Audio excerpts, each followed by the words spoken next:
Oh, what's up, guys? Got a 5th gen Camaro here.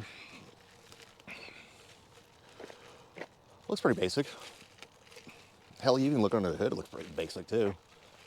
But it's got a little hair dryer on it. It's a Turbonetics setup. Should be on like 8 to 9 pounds. So, guy just got it. Had a blown trans and all that stuff, so I'm gonna fix that. But yeah,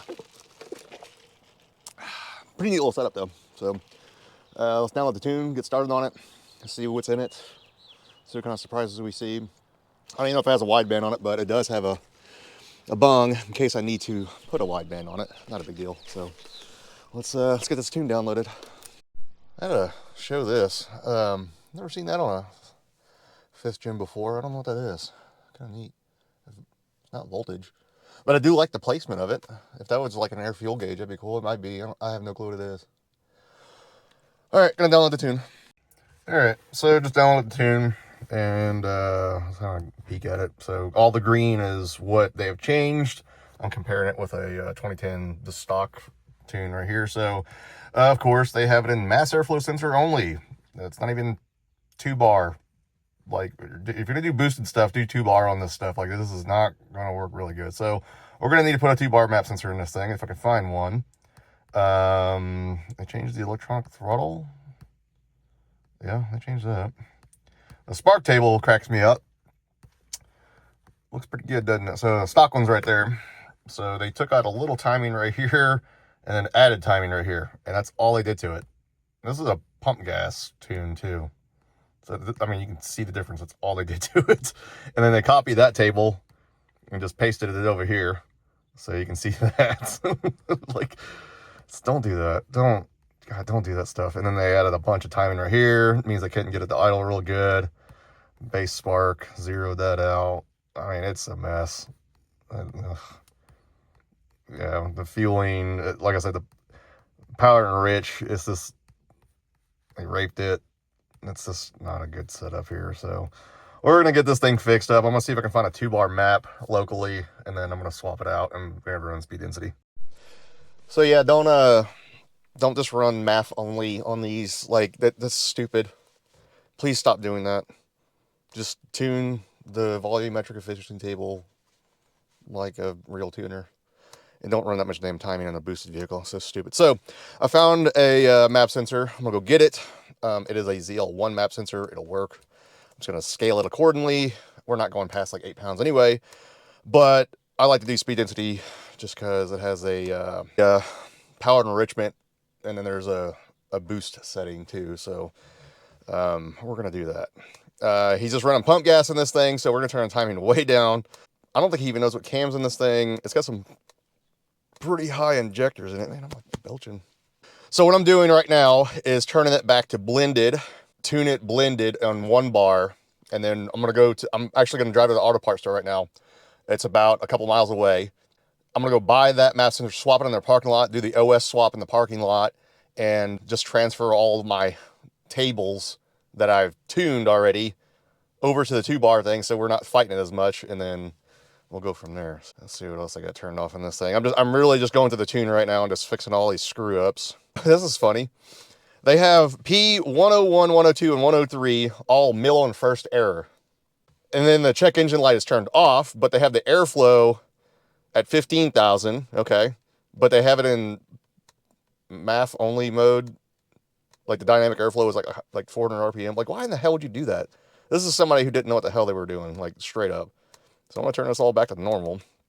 Now, when I do this 2-bar thing, it's going to retain that MAF because it is a, it has an air intake temp sensor in it. So I'm just going to leave it in there. And plus it's part of the pipe anyway, so whatever. So we're going to name this something else.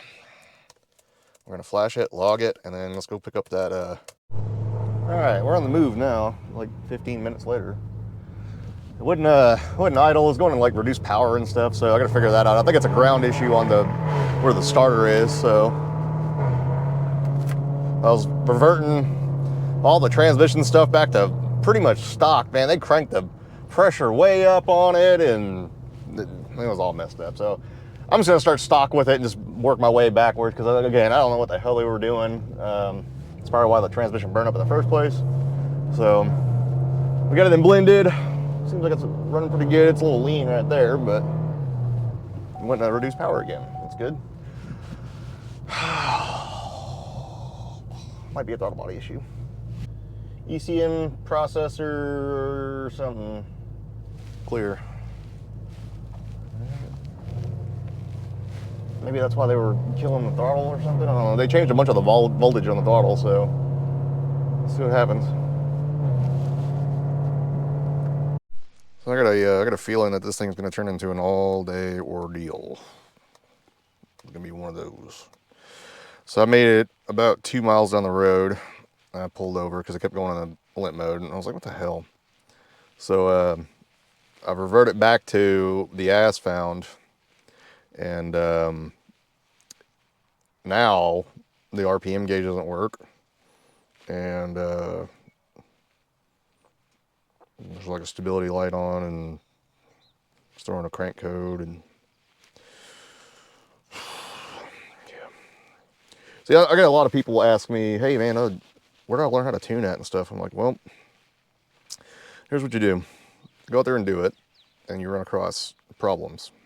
Solve the problems, and then maybe you can figure out how to be a tuner. It ain't as easy as everybody thinks it is. Sometimes it's a cakewalk, and sometimes it is not. Today, I don't think it's going to be that easy. I think it's going to be one of those pain in my asses. So we're going to find out what the hell is going on with this thing. I think this thing's got a ground issue. Definitely it's got a ground issue. So I went back to my house because I'm like, I don't feel like being stranded. So I just did a right and tire on both the engine and trans, and it fixed it, so whatever. Like, these things are really bad about the starter, like dragging, like real bad. Like, they'll start really slow, and it's a ground issue. This guy needs to add a ground to like near the starter or something, so it's really bad. This one's really, really bad. I mean, it seems like it has power, you know, but like it just doesn't. It needs some work, definitely. So yeah. Oh yeah, the little gauge is a boost gauge. That's what it is. That's the only thing I can think of. Oh yeah, it's a boost gauge. Man, that's way better. Shit. All right. I'm gonna have some fun today. I do like these cars. I don't like all the blind spots in them, but I think I don't know. They ride really good. I like the way they ride, and I love the LS3 platform, and I like the 6L80. I know some people don't like it, but I actually like it. Now, when I'm driving around in these things, you can see what I'm doing. So the blue mark is where I'm at, and I'm just literally filling in cells just like this. So right now I'm in 5th on the highway. I'm gonna knock it up to 6th. There we go, jump back down to that little graph right there and just start filling in cells. And in turn, we're doing the MAF sensor at the same time. So slow down, you know, take your time, do some decel stuff right there. I'm filling these right here. And if you need to know how many counts you're at, you click on this C right here. So sorry for the camera angle. I'm driving with one hand and doing this with one hand. So now you can see how many times that cell has been touched. So we see that we got some lower numbers right there. So I'm gonna try to fill in this so it's not like false readings right there. So the higher the numbers, the better. And that's why I say, hey, go drive around for about 30 minutes, various RPMs and loads, because we're trying to fill in this these cells. You're not gonna get everything. You're gonna get a majority of it though. Life a lot easier. Now, to check if you have a different map sensor. Key on, engine off. I am connected to the vehicle. It's supposed to be 100. I put that 3 bar in there just now. It reads 43. Now we're gonna go in there and change it. So that's how you check and see if you got the correct map sensor in there. Got it all swapped over. Used the bad luck Camaro VE table. I forgot that one was in speed density, but I don't know what happened to that car. It got sold, and it's, if you're asking about it, I have no clue. It's sold and went somewhere else. Cole got tired of it, so I don't blame the guy, so whatever. It it did the same shit to me. So I just tried to start it up, and the RPM gauge wasn't working. They had a bunch of codes, and I'm like, what the hell? So I just literally reflashed it, and it just went away. So I don't know. 5th gen issues. All right, I had to adjust the map settings just a little bit. The offset was a little off, so you kind of want to aim towards 100 to 101 kPa, like when the key's on, engine off. It was sitting at 92, so I adjusted it, so now it's at 100, so that's fine. It was just a couple kPa off. I mean, it's gonna be the end of the world. It's not like it's like 20 off, you know, but like the closer the better. So it's just gonna help you in the long run. All right, so I had to go visit that red Camaro one more time from the dyno video. I didn't have a lot of time in the idle, so I took his IAC stuff and I scaled it up about 15%. And then it kind of messed with the drop down on it. He said it died just a couple of times, you know, like nothing crazy, but I'm like, that's still too many for me. So let me come over and let me mess with it for a second. You know, I got this, I'm just tuning this car, so no big deal. John's good people, so let's go finish doing this thing. I got the VE table looks really good now. It was super lean, and then I literally stopped and pulled over and just the whole thing I went 25% on, just because it was that lean. And then started dialing it in, and now I'm looking at it right now, it's like 2%, so we're good to go on that. So I'm gonna go head home, put the wideband on it, and then double check all that stuff, and then let's go make a hit with it. All right, so we got the wideband hooked up here. Sweet, it's working, good deal. Really easy to get to. It's like right off the downpipe right there. I'll give you guys a little walk around under the hood. It's actually a really trick little setup. Pretty neat. I only got partial way into it and it broke up a little bit. And so I leaned it up a little bit in boost and it kind of fixed it. So I don't know what the AFR is. It's probably in the 10 somewhere. So usually when they start breaking up, they're in the single digit AFR. So, but like I said, I didn't get in it. I was just trying to pass somebody on the highway. So, adjusted the transmission a little bit more, make it shift just a tad bit quicker. It was kind of lagging just for my liking. Now that transmission feels crisp now. All right, here we go. Jesus Christ.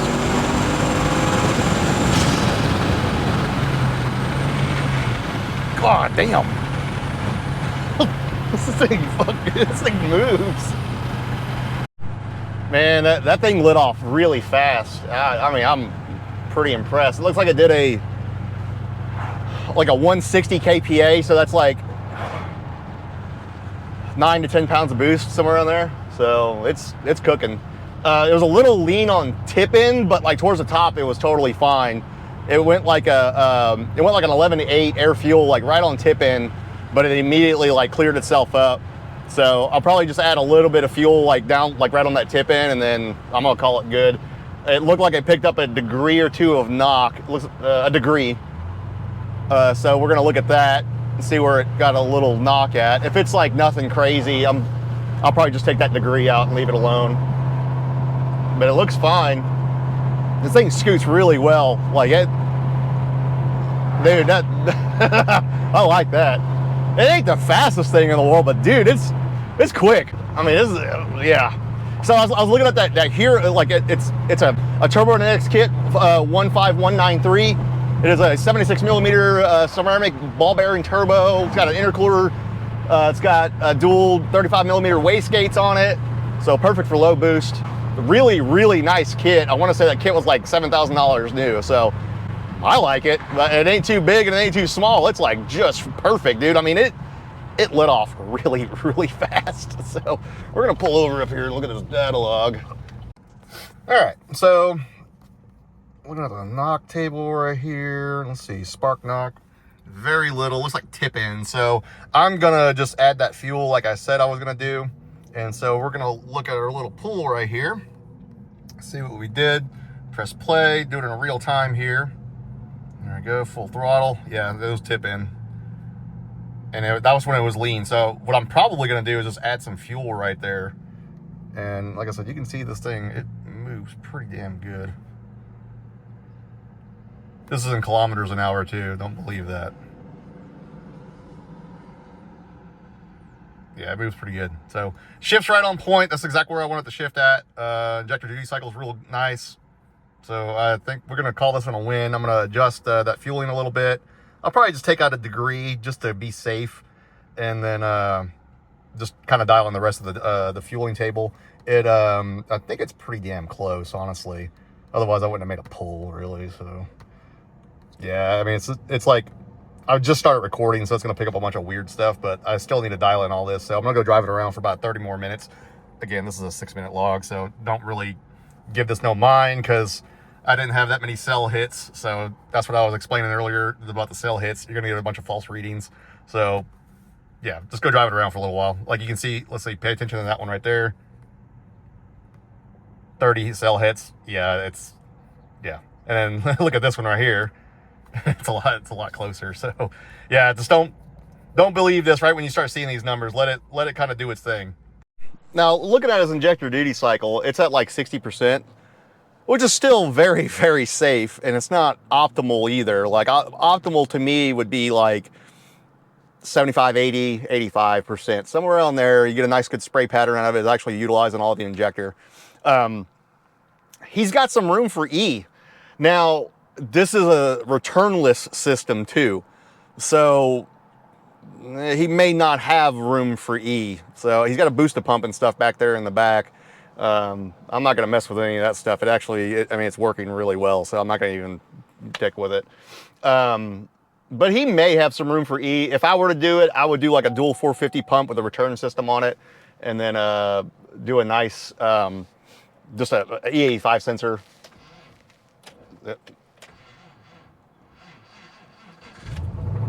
I don't know if it did it or not, but yeah, you see it dragging. It's real bad. Boom. Okay, it's working. You can tell it's working because the RPM gauge is working, so I don't throw a it doesn't throw a crank sensor code. But so this, I was going to tell you, this kit on a stock L99 does 615 crank horsepower. This is a 416 that's built. I know it's got some ring gap in it because it's got some blow by. It ain't a big deal. You know, it works. It's not blowing up the back. So, and it's got a cam. I don't know what kind of heads or cams on this thing. I have no clue. So it's a little bit more than 615 crank horsepower. It's probably that to the wheels, maybe more. It's quick. So let me go dial in these tables. It's enough bottom throttle pulls for me. I'm done with that. Oh, it looks like they had a little wrecky wreck right here. So let me go dial in these tables real quick. I'll show you the end result on the VE tables, and do a little walk around, all that YouTube stuff, you know. All right, got me a little 34-minute log. Looking pretty good. This is actually where it drives around at. This right here, I tried to downshift, and it was just wanting to lighten the boost really fast, and I couldn't really get a good reading right there. You can see like the cell hits were just a couple, so I'm not even going to count that. But all down here, it's going to count right here. So what I'm going to do to bypass this right here is just highlight about right there, and then copy that, and then I'm not going to worry about this too much. This isn't like heavy decel, so not going to worry about it too much. Just copy that over and then paste by half, and then call it good. And then here's your end result VE table. So you got like driving around idle and stuff, and here's in the vinegar or whatever you want to call it. Like, this is spicy stuff up here. So, but yeah, it's looking pretty good. It's not going to be like perfect, so don't just oops, I just grabbed a little point right there. So don't just like make it just ramp up. It's going to do what it wants to do. Like this right here is going to be like very upper RPM. Like you're never going to hit this area. But again, you want it smooth and stuff, but like you don't want it like a bunch of peaks and stuff. So this right here looks pretty damn good to me. I'm not going to be concerned with it. It drives really well. I'm going to look at the timing table now and then see what we need to do on that. A quick little view of what's going on under here. So turbo replaces the airbox. That's my wideband right here. Just yeah, just lays right there, and I got it powered over here, so works pretty good. I mean, it's a pretty nice little setup. It needs to do some more wrap job right here, but dude, it fits really good. The AC still works. Like, it's a nice little setup. So got Got the blow-off valve and stuff in here. Let's see if we get a flashlight on it. Oh yeah. Got the intercooler and stuff right there. It's all hidden. But yeah, cool little setup. I recommend it. I like it.